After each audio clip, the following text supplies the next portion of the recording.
क्योंकि राजस्थान में विधानसभा चुनाव होने हैं और दोनों ही पार्टियां अपने लिए जिताऊ उम्मीदवार देख रही है।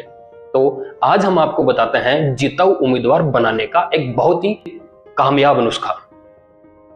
इसके लिए जो सामग्री की आवश्यकता है वह है 2 बड़े चम्मच मोदी भक्ति, 2 बड़े चम्मच वसुंधरा सरकार की योजनाएं, 1 चम्मच लोकतांत्रिक व्यवस्था की समझ, 1 चम्मच राजस्थान की भौगोलिक, राजनीतिक और सामाजिक स्थिति की समझ, आधा चम्मच कांग्रेस के तुष्टीकरण का तोड़ और स्वादानुसार भगवा रंग। अब हम आपको बताते हैं इसके प्रयोग की विधि।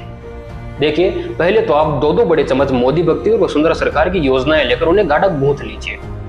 फिर उसमें 1 चम्मच लोकतांत्रिक व्यवस्था की समझ और 1 चम्मच राजस्थान से आप जहां कहीं से भी है उस क्षेत्रीय समस्याओं की समझ को मिक्स करके फील्ड में खुद को भून लीजिए। भूनते समय ध्यान रखें कि कांग्रेस के तुष्टीकरण की आग में आप जल न जाएं, इसलिए उसमें स्वादानुसार भगवा रंग भी छिड़कते रहें। तो लो जी, जीता उम्मीदवार बनकर तैयार है। अब इसे चुनाव में उतारिए और जीत की गारंटी समझिए। लेकिन हाँ, ध्यान रखें, नए चस्के के चक्कर में किसी भी नई सामग्री का प्रयोग बिना सोचे समझे करने से बचें।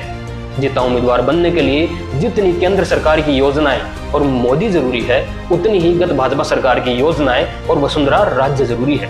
नए चस्के के चक्कर में ही भाजपा ने मई 2018 से मई 2023 तक हुए कुल 31 विधानसभा चुनावों में से सिर्फ 6 चुनाव में ही बहुमत हासिल किया है। हाँ, 16 राज्यों में जोड़ तोड़ की सरकार बना ली, वो एक अलग बात है।